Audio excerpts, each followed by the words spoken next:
Right. Hey, everybody, how are you? I'm Andre Hatchett, longtime entrepreneur, currently residing in Atlanta, Georgia, the great city and state of Atlanta, GA. What do? I own a nationwide mobile notary corporation. I am a four-time now author and online course creator. Some words of wisdom I want to share with you is start a Roth IRA and keep it. Just do it. Start a Roth IRA and keep it. Have some long-term investment strategy so when you get old, you have money there waiting for you. This right here is part two of Pill Talk Podcast. I got my good friend, special guest, Andre Hatchett. Man, he's an entrepreneur, a philanthropist.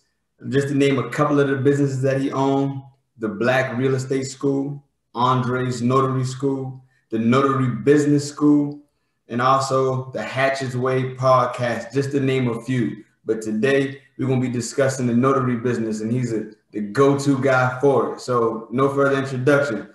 My man, how you doing? Doing great, Doc. Always good seeing you, man. Honored to be here with you and the audience, sir. Yes, sir. Yes, sir. Appreciate you joining me, man. I appreciate it. That's it. All right, man. You got a whole lot of info, a lot of knowledge on the notary business. So we're going to start from the basics, just in case no one actually knows what it is. What is a notary?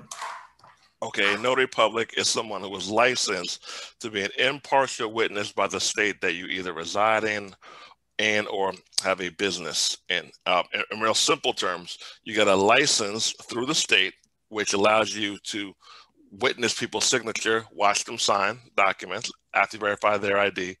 We come in, we sign as well, we stamp. Now the document is notarized. That is what a notary does. You make sure it's legal. Bingo. That's us. All right. So you got a mobile notary business. How can someone get into that, or how someone become a mobile notary? Okay, so a mobile notary is the same notary public license, but we turned into a business where we travel to clients' location, making their life and their job easier. Notarize their documents on site, opposed to them having to go out and find someone to notarize the documents for them. So same license, we just put a business spin on the license. That's simple. Simply, that's what the business does in a nutshell. Now, how do you grow this? How do you expand this? One, you get your license. Two, you hopefully holler at us first to teach you the strategy on how to grow and expand it. But some simple tips that you could do is you can go to this website. After you get a license, you go to this website called 123notary.com, right? That's one of the go-to directories where us as mobile notaries advertise our business and our services on. That's one of the simple tidbits you could do to help cut the line in terms of your advertising and marketing. Okay, that's dope. That's dope. So what is the income potential for a notary doing it mobilely? Okay, so for the people who I know, not just my students, but I've put a lot of my friends on, and I just know a lot of people in the industry because I've been doing it for so long. Yeah. On a low end, the people who I know who are doing it part-time, they average about 500 a week. Full-time could be anywhere from $12,000 to $14,000 a month, sometimes more than that. So between that $2,000 to $12,000 range is what I see from people who are doing it seriously. And the crazy thing is some people who are making those higher numbers, they still have a full-time job. They just got really good at systemizing and marketing their business to where things are structured for them that they don't have to do themselves anymore in terms of client acquisition, scheduling appointments, stuff like that. But you can really earn a full-time income on a part-time basis with this industry. And per appointment, on a low end, $60, high end, $250 per appointment, which usually takes between 5 minutes to a longer one is about 45 minutes. Okay, so that's dope. So someone can literally make 6 figures a year running this type of business for themselves. Definitely. Oh yeah, definitely. Oh yeah. That's the word easy, I feel, is overused, but this is a simple business. I only do simple stuff, right? So my life consists of a bunch of simple stuff. I just got good at maximizing simple stuff. Hey, that's all you got to do is maximize it, man. So you mentioned that. So you're gonna make from $2,000 to $12,000 a month doing this right here. So what Yes. is the clientele looking like? Is it just individuals? Are you working with corporations? Can you speak Good on that a question. little bit? Yeah, so it depends on the service in which you want to go after. Different people go different directions. I personally work with the general public, meaning people who need documents notarized and people who need fingerprints notarized. I know other people who focus on loan closings where they become a loan signing agent of sorts. So I'll go there first because that's where I started at. When I was going that route, it was a lot of title companies, law firms, abstract escrow companies, and banks lenders, which hired us to go complete loan signing. So if you're buying a house, let's say that you're buying a property out of state, right? So you would do a remote closing most likely if you don't want to fly in for the closing. We would go to your house with the documents. It would probably be about 100 or so pages. Have you sign?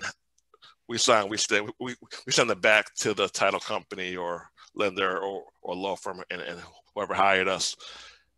Though and loan closings pay good. Loan closings pay like 125 to like 250 too. So Yeah. I was doing a lot of those. But they are very time consuming. Again, still not bad. You're there for 45 minutes. So, 125, 150 on up, not a bad day's work. But I like to work with the general public, meaning individuals who need documents notarized and fingerprints, because I get paid up front. With loan closings, you have to wait usually 2 to 4 weeks to get paid. I like to get paid even before I leave the house. So with the other services, I take that payment right over the phone, or my manager assistant does, and we out. Hey, man, that's some good stuff. Man, I feel like I missed and jump ahead a little bit before and started jump right into the notary business. I got excited. So let's get a little bit about your background and how you became an expert in this. Yeah. So my background, all right. So currently 38, the big 38 right now. My only career per se, I was working with special needs children from 19 to 23. Didn't make a lot of money. It was teacher's aide and basketball coach, but I was able to scrape up enough money to get into real estate. So I got my first property at 22 up in New York, saved like everything I had, and was able to creep in into a property. Second at 23 with an aunt of mine, and then the notary company around the 23, 24 age basis. I was doing so well with the notary business. I was able to leave the full-time workforce at about 27. So I've been job free for 11 years. As far as entrepreneurialism goes, it's kind of just in me. So I was selling lemonade when I was a kid. We shoveled snow. We were in New York, so we were shoveling snow, sold lemonade, sold candy at school, all that entrepreneurial stuff. I just always wanted to get it. I never liked limitations, financial ones, because you could change financial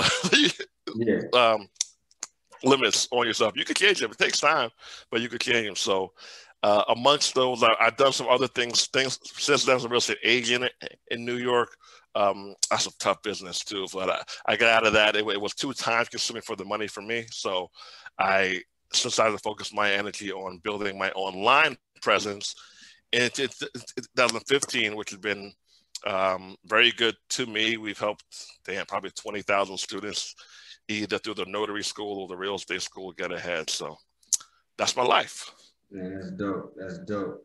All right. So how did you get into the notary business? My man Ricky Simon, shout out to Ricky Simon. So we had mutual friends at the time. I knew him, he knew me, but we weren't friends yet. We had mutual friends were telling me, yo, Ricky, because I was always having entrepreneurial conversations, right? So 19, 20, 21, we were having conversations because I would get bored if we weren't talking about real estate or entrepreneurship. I don't know if that's always good or it's bad, but it is what it is. So they tell me he shows up somewhere, he makes $75 or $50, and he's there for like 10 minutes. I was like, what the hell are you talking about? I just didn't see it. because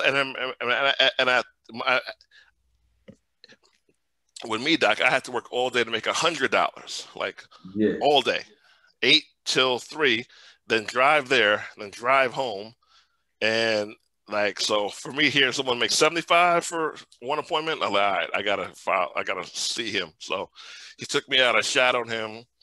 Then I got my license soon after that, and then I was running. So shout out to Ricky Simon because he put me on. Shout out to Ricky Simon, yo. Yes, sir. And let me give you a tidbit. So the day I got my license, I got my stamp here. The day I got my license, I actually had an appointment that day. He had so much work going that he had to like this shit out. So I made $47 in about 15 minutes for my first appointment, and I was like, oh shit. And it was cash too, so I was ecstatic. Yeah. And here we are. Man, when you think about that, man, $47, 15 minutes, that's more than the average American working person making per hour. So yeah, when you add that up and do multiple appointments a day, you can definitely hit these $2,000 to $12,000 clubs, man. Facts, Doc. Facts.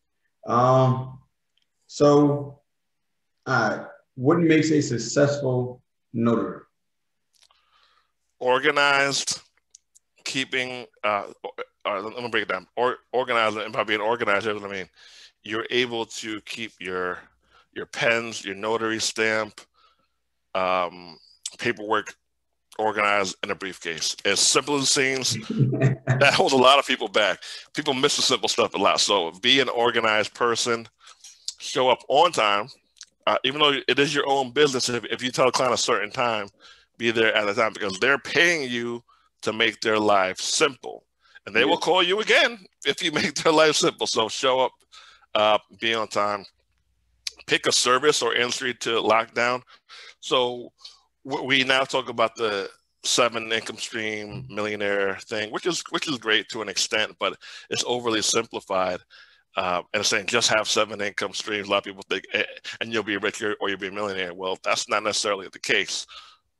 It's actually better, in my experience, to nail down a few things and maybe invest in a few things rather than trying to do all 7 yourself. So if you pick fingerprinting and loan closings, nail that down. You don't have to do the 5 or 6 other profitable services to make a living.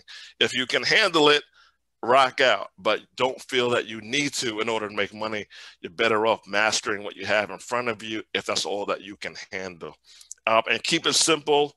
I know you went to a lot of school, and a lot of people watching went to a lot of school, and no offense to y'all, but a lot of times people who go to a lot of school, they think that everything has to be hard. Everything has to have multiple extreme levels for success, because if y'all don't get an A or a high B, it might even be considered a failure, or you might have to take the class over, take the test over. In business, it's not that. The simpler you can keep it, the better, actually, in a lot of ways. So keep it simple. I have students who come through, and I say the first day of class, keep it simple. They get into their advanced brain. They talk to their friends who don't know what they're talking about. Then they come back and feel like, you didn't do what I said to do. You just left the game plan, fam. Like, why'd you do that? So keep it simple. You will win. Please dumb down your brain a little bit. Just do it. Yeah, I like the fact that you said find your niche, master that. Yes. Find other things to invest in so that you don't use your time and energy, but it's also helping you build up your wealth. And also the most important, like you said repeatedly, like keep it simple, keep it simple. Like that is like, I'm in the medical field, I'm a doctor, whatever, but it's true on every sense in every sense, man. Facts. Trying to do the notary business or me filling prescriptions. When you break it down in the simplest terms and follow the processes and procedures, you win every time. It wins.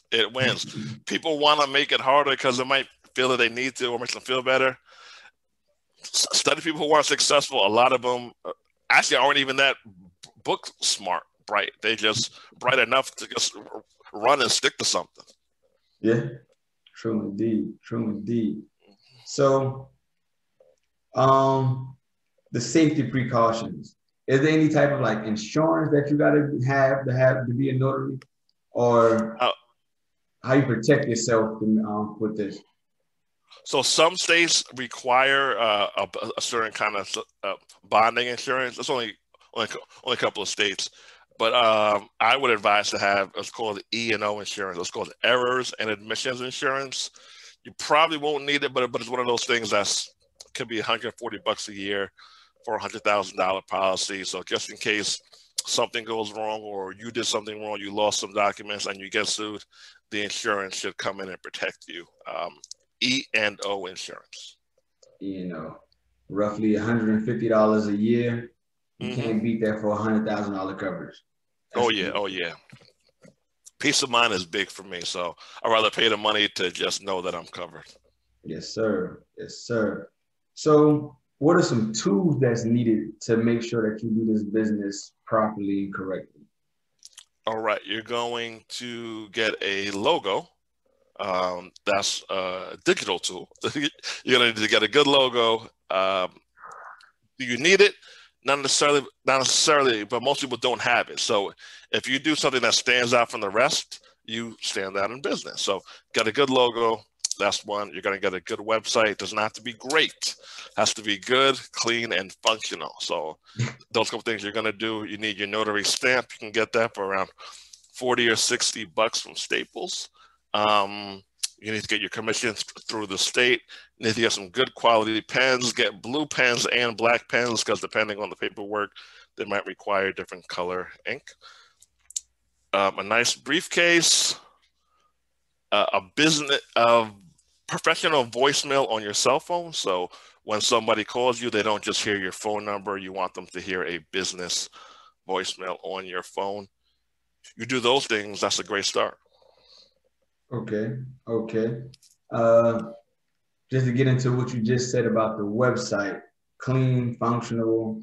So is that part of the branding and marketing tool right there, the website? And how can you brand and market yourself?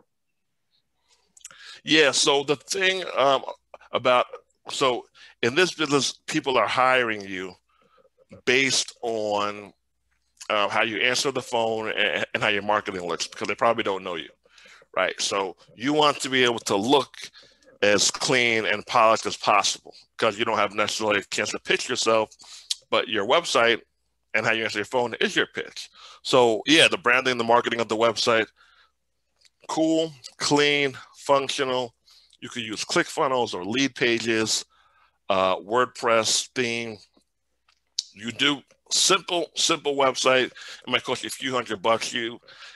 If you rock out with that and a clean logo, you'll be ahead of a lot of people.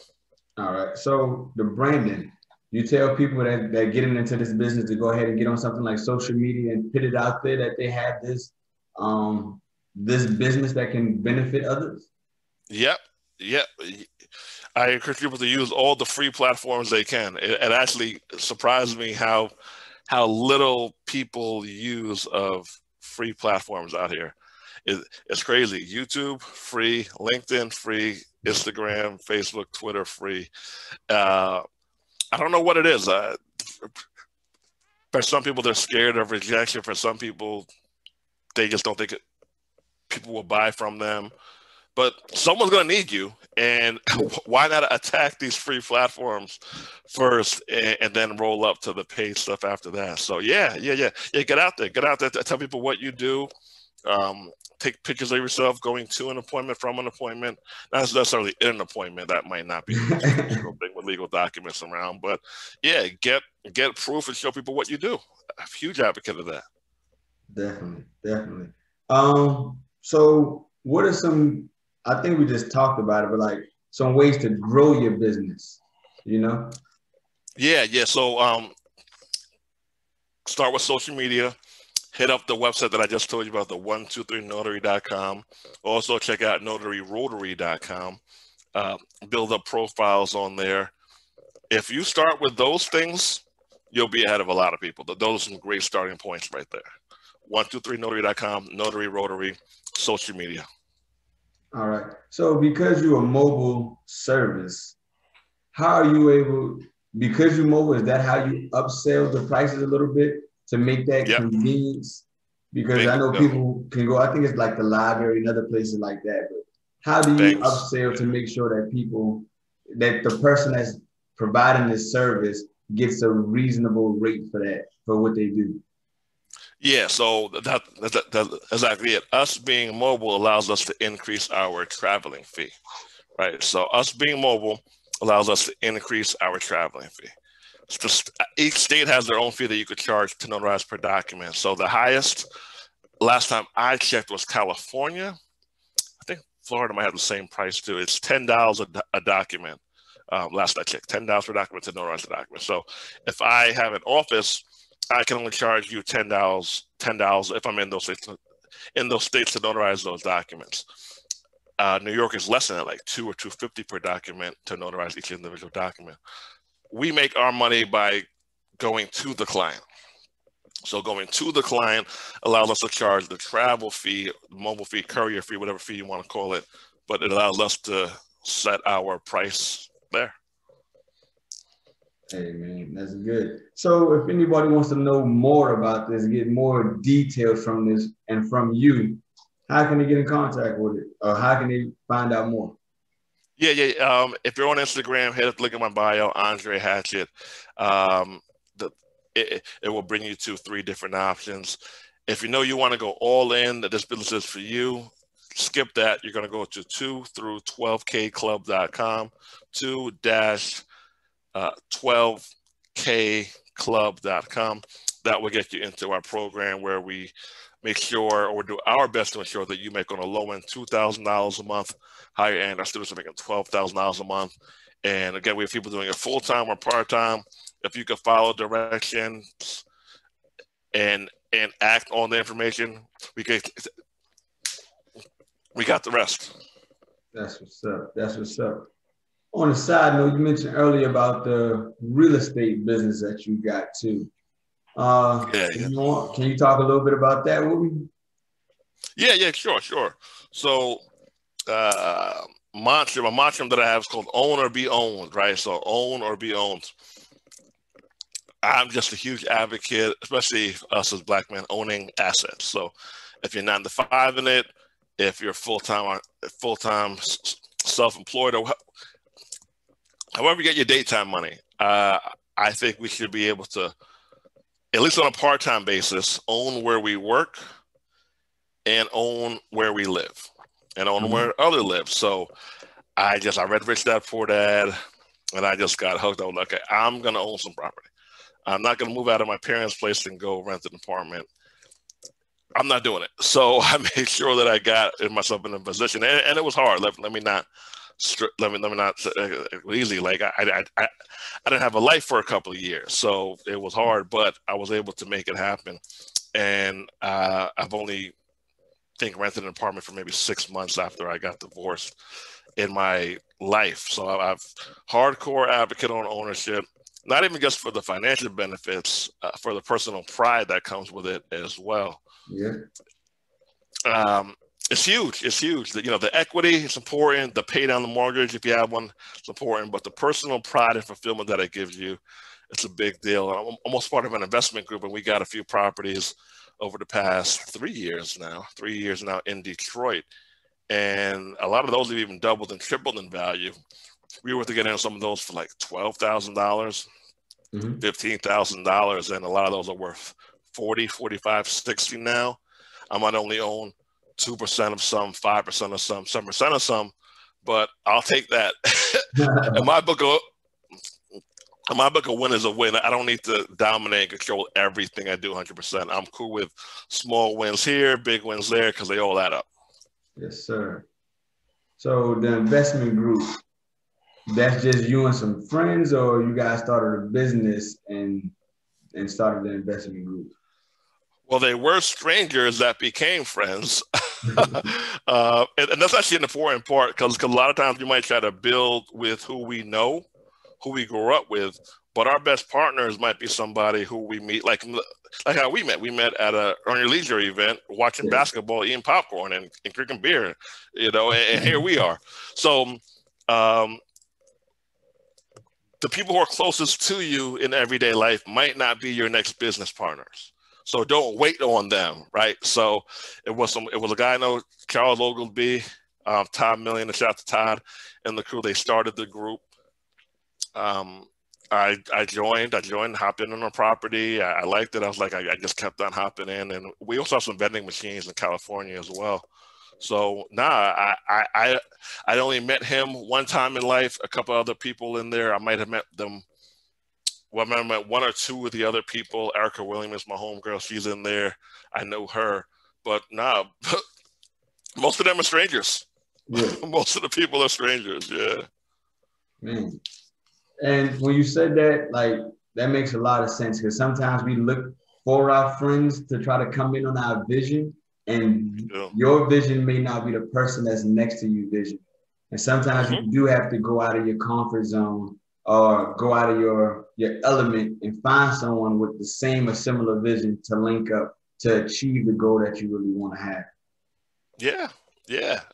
Friends, and I used to always do this. I used to think that, we're going to do this all together, yada, yada, yada. We're all in this together. But they signed up to be my friend. They didn't sign up to be my business partner, so it's kind of unfair to put that burden on them because we want to do it. So, man, just go out there and meet new people. Definitely. Just looking at some stuff right here. Mm-hmm. But what other? So if anybody want to get in contact with you, they want to get into your Andre's notary school or the notary business school, or either learn more about the real estate, how can they reach out to you? How can they contact you to get some more of that good information, man? Yeah, my personal website, andrechatchett.com. The real estate school, we put together an 11-week bomb course. Like, this thing is crazy. We got some heavy hitters on there, man. Some people who own 60 properties, 15 properties, mobile home elite. They own a freaking mobile home park. 11 weeks a game. You're going to go to tbres.net, tbres.net, and you're going to enroll there. And for the notary school, 2 through 12kclub.com. Okay, word. Man, I appreciate you for coming on, talking to me, giving me some game on the notary school, and dropping some gems about the real estate as well. Hey, appreciate it, Doc. Good stuff you got going on here. Hey, man, I appreciate you. All right, so we're not gonna run past the real estate school, man. We gotta get back into that. You say 11-week course. You got people that's presenting in this course that own mobile homes, that own about 60 properties. I just couldn't let you get off without you going into a little more detail and letting the people know what's really in this and what they can do to get in it to benefit from it. Yeah, so the thing about this course, I want to put it together because a lot of people are confused about which route to go with real estate. Everyone who's doing well is doing well. Now, here's what I mean by that. You don't know what to do because everyone's doing well. So you change your mind from wholesaling to buy and hold to fix and flipping to Chicago to Miami to Atlanta because you're watching different people move. Now, but if you're able to get structured content with notes and detailed information about why they did what they did, it will give an easier roadmap for you to pick which route of real estate works better for you. So we have my girl Ponji Barnes. Her and her husband have, I think it's 13 properties in Chicago. Mm-hmm. Now, most people are going to tell you buy a 2 through 4 unit property. I will too, if you can, most times. But her favorite properties are single family properties. Okay. It's different, right? Because tenants sometimes beef with each other. And you're able to command higher rent on single families, and tenants stay longer. So she gives her spiel on why that works better for you. Now my man Derek Alford, he loves the 2 units. He lives in one, and he bought another one. he lives mortgage free in his one. He rents his unit out. No, he actually gets paid to live in his house. Okay. Derek gets paid to live in his house. He's in upstate New York, so I think he's profiting $200 a month to live in his house. That's the great thing about real estate, man. You guys got so many options to go with it. So it's dope as heck. We have my man Dre Hines. He's in Chicago. He became a millionaire through leveraging the NACA mortgage grant down payment assistance program. So he was able to get in with little money out of pocket, and he's giving game on the NACA program. So we call it the How to Build a Successful Real Estate Portfolio in 2021 and beyond. So really, really proud of that content and the game. Annalisa, who's in the Midwest, shout out to Annalisa Abel. She talks about how she got her first duplex, and she's out there in Cincinnati. So a lot of game, man, a lot of game. Hit the link. I would love for you guys to come join us. Yo, man, that is a lot of game. And when you think about it, man, like how you said, like just then, there's so many ways to get into real estate. And if you give someone a detailed blueprint, they can understand which one is best for them and not have to worry about trying to jump around 5 to 6 different ways before they find that one way for them.